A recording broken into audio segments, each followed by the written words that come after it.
ಎಲ್ಲ ರೈತ ಬಾಂಧವರಿಗೆ ನಮಸ್ಕಾರ. ಮಹಾಗಣಪತಿ ಕೃಷಿ ಕನ್ನಡ ಯೂಟ್ಯೂಬ್ ಚಾನೆಲ್ಗೆ ತಮಗೆಲ್ಲರಿಗೂ ಸ್ವಾಗತ. ಇವತ್ತು 45ನೇ ದಿನ. ತುಂಬಾನೇ ಚೆನ್ನಾಗಿ ಪ್ಲಾಟ್ ಬಂದಿದೆ. ಯಾವುದೇ ತರಹದ ಪ್ರಾಬ್ಲಮ್ಸ್ ಏನೂ ಇಲ್ಲ. ಲಾಸ್ಟ್ ಟೈಮ್ ನಾವು ಡ್ರಿಪ್ ಮುಖಾಂತರ 13-0-45 ಈ ಫರ್ಟಿಲೈಸರನ್ನು ಬಿಟ್ಟಿದ್ವಿ. 13-0-45 ಈ ವಾಟರ್ ಸಾಲ್ಯುಬಲ್ ಫರ್ಟಿಲೈಸರ್ ರಿಸಲ್ಟ್ ತುಂಬಾ ಚೆನ್ನಾಗಿ ಬಂದಿದೆ.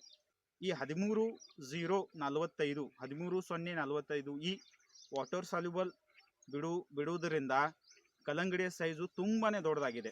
ಸೈಜ್ ಬಿಲ್ಡಪ್ ಮಾಡಲಿಕ್ಕೆ ನಾವು 13-0-45 ಈ ಫರ್ಟಿಲೈಸರನ್ನೇ ಬಿಡಬೇಕು. ತುಂಬಾ ಚೆನ್ನಾಗಿ ಸೈಜ್ ಬಿಲ್ಡಪ್ ಆಗಿದೆ. ಸೊ 13-0-45 ರಿಸಲ್ಟ್ ನಿಮಗೆ ಗೊತ್ತಾಯಿತು. ಸೈಜ್ ಬಿಲ್ಡಪ್ಗೆ ಇದು ತುಂಬಾ ಚೆನ್ನಾಗಿ ಕೆಲಸ ಮಾಡುತ್ತೆ. ಇವತ್ತು 45 ದಿನ ಕಂಪ್ಲೀಟ್ ಆಗಿದ್ದಾವೆ. ಕಲ್ಲಂಗಡಿ ಪ್ಲಾಟು ತುಂಬಾ ಚೆನ್ನಾಗಿ ಬಂದಿದೆ.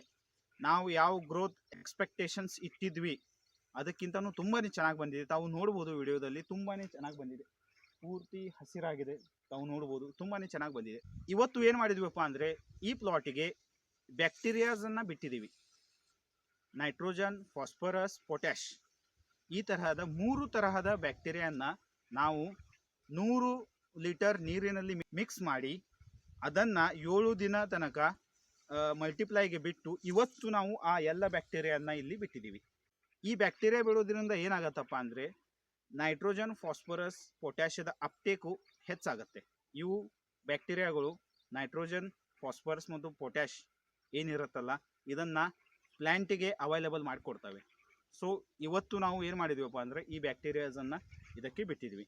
ಇದರ ರಿಸಲ್ಟನ್ನು ನಾನು ನಿಮಗೆ ನೆಕ್ಸ್ಟ್ ವಿಡಿಯೋದಲ್ಲಿ ಹೇಳ್ತೀನಿ.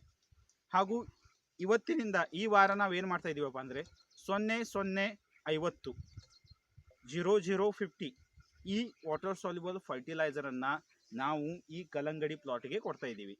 ಇದರಿಂದ ಏನಾಗುತ್ತೆ 0-0-50 ಈ ವಾಟರ್ ಸಾಲ್ಯುಬಲ್ ಫರ್ಟಿಲೈಸರಿಂದ ನಮ್ಮ ಕಲ್ಲಂಗಡಿ ಪ್ಲಾಟಿಗೆ ಯಾವ ತರಹದ ಚೇಂಜಸ್ ಆಗ್ತವೆ ಹಾಗೂ ಕಲ್ಲಂಗಡಿ ಹಣ್ಣಿನ ಸೈಜು ಯಾವ ರೇಂಜಿಗೆ ಯಾವ ಮಟ್ಟಿಗೆ ಅದು ದೊಡ್ಡದಾಗತ್ತೆ ಅನ್ನೋದನ್ನು ನಾನು ನಿಮಗೆ ನೆಕ್ಸ್ಟ್ ವಿಡಿಯೋದಲ್ಲಿ ಹೇಳ್ತೀನಿ. ಇವತ್ತು ಬ್ಯಾಕ್ಟೀರಿಯಾಸನ್ನು ಬಿಟ್ಟಿದ್ದೀವಿ ಹಾಗೂ 00-50 0-0-50 ಈ ಫರ್ಟಿಲೈಸರನ್ನು ಈ ವೀಕ್ದಿಂದ ಬಿಡಲಿಕ್ಕೆ ಸ್ಟಾರ್ಟ್ ಮಾಡ್ತಾ ಇದ್ದೀವಿ. ಧನ್ಯವಾದಗಳು.